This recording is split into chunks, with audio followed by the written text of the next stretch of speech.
Now let's go over the timeline and navigating the timeline. So here's the timeline. First thing we want to do is zoom in on the timeline window here to make the frames a little bigger. So to do that, we will hit 2 to zoom in, and remember 1 is to zoom out. So let's move these and make these a little bigger. All right, so right here, this red marker is the playhead, and by dragging through, you can scrub through your animation like this. This red bracket here, you can either shorten or extend to increase the number of frames of your animation. So that makes it really easy to adjust the number of frames. Up here, you could see some other controls. These are the playback controls. This loops it, this plays it. This tells you what frame you're on. You know, this is the start frame, this is the stop frame. And this stop frame you can adjust so that, let's say you have a 49 frame animation, but you only want to play 10 of it. So what you can do is adjust this to 10, frame 10, to stop in frame 10, and you can see that a little black marker here appears, and this tells you that when you hit the playback, it will only play from frame 1 to 10. As you can see, it's stopping right now when you hit play. Now, some useful shortcuts to navigate the timeline include hitting Shift-Enter to toggle play the animation. So instead of hitting this play button right here, what you can do is hit Shift-Enter, and that will also play back. If you want to loop the animation again, you can just hit the loop button, and when you hit Shift-Enter, it will just go on a repeating loop starting from your start frame and your stop frames, which once again you can specify to play only a segment of the animation if you want. Alright, so let's stop that. To scroll through each frame, what you can do is you can hit the comma and period key. So comma goes backwards and period goes forward. So you can step through your animation frame by frame with these keys. Shift comma goes to the first frame of the animation, and shift period goes to the stop point of your animation. So right now, all the drawings in this scene are held for 1 frame. As you can see here, each drawing is held for only 1 frame in the timeline. To extend or decrease the exposure of your drawings, you can use the shortcut keys, the plus and minus key.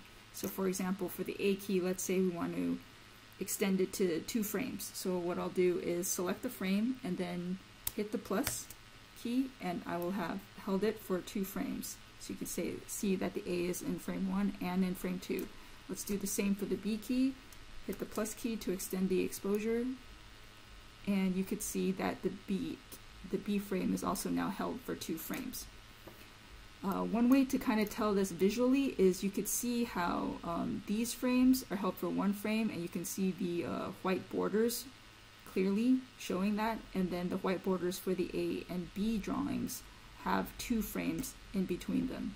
So for C, you can just continually hit the C key. Let's say you held it for a lot of frames, but you changed your mind later and you wanted to get rid of some exposure. So what you can do is just hit the minus key, and that will subtract the exposure for the frames. So you can take all these down back to 1. Now let's say you want to hit all the drawings and hold them for 2 frames.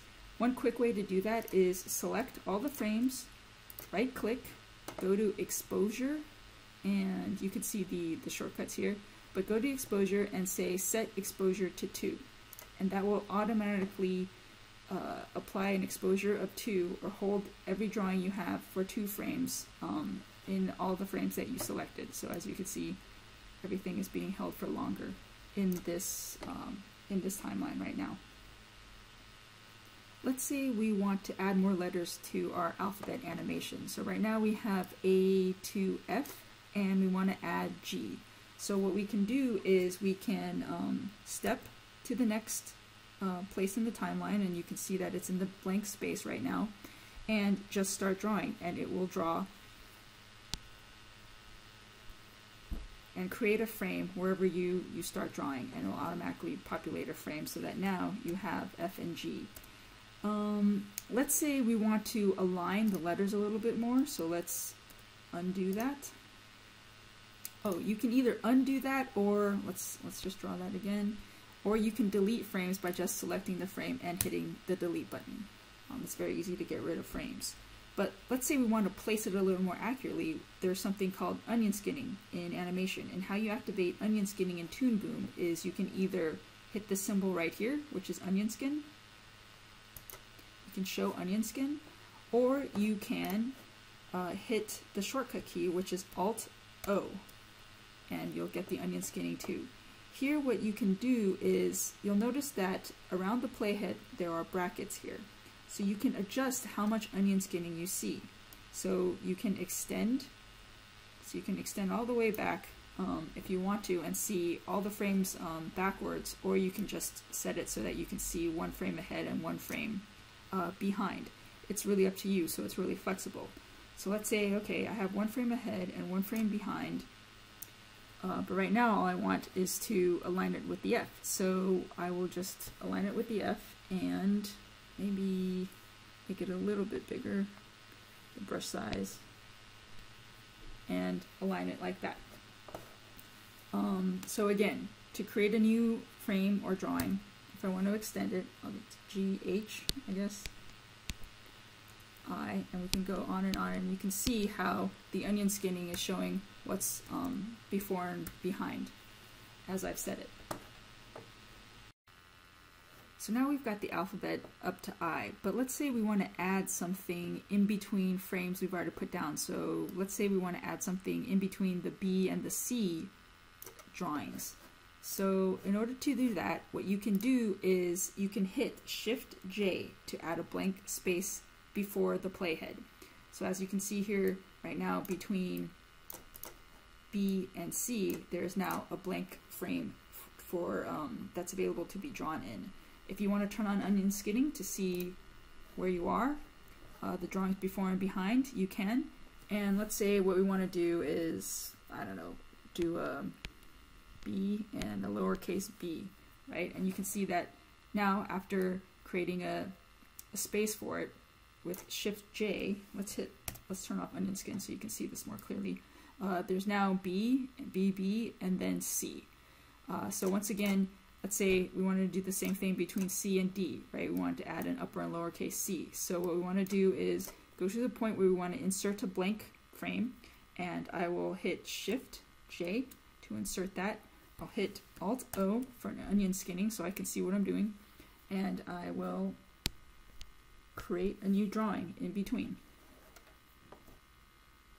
Another useful tool that's good to know is the Reposition All Drawings tool.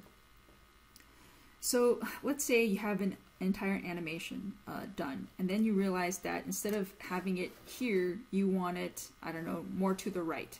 So what you can do is, to do this quickly, is underneath the select tool on the toolbar, there's something called Reposition All Drawings. So you can select that tool, and you can see that all the drawings on your selected layer have been highlighted, right?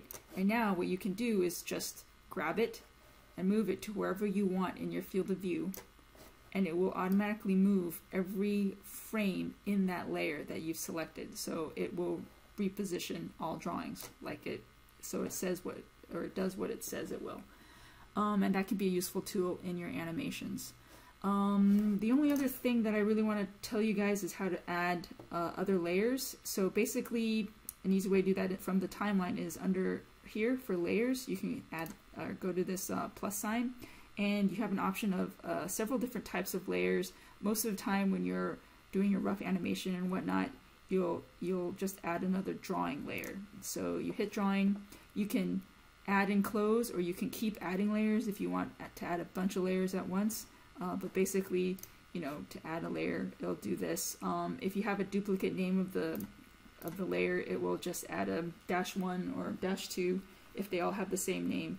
But otherwise, to rename a layer, what you can do is just click on this and just type in a new name. And that's about it for the shortcuts and tools for the timeline.